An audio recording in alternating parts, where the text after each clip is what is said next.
Omar, that's enough. Stop talking to your friends. I am not talking to anyone. Okay, then tell me the English letters. That's very easy. A, B, C, D. Okay, hold on, tell me their sounds too. Okay, the sound of letter A is A. A. Tell me words start with letter A. Apple. Ant. Arm. Okay, what about letter B? The sound of letter B is B.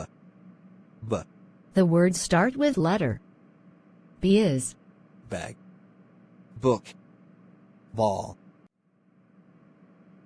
Samir, continue the other letters please. The third letter is C. Its sound is. Its sound is Ka. Ka. Give me examples. Cow. Car. Cat. Okay, that's enough for today and we will continue tomorrow. See you tomorrow. Bye.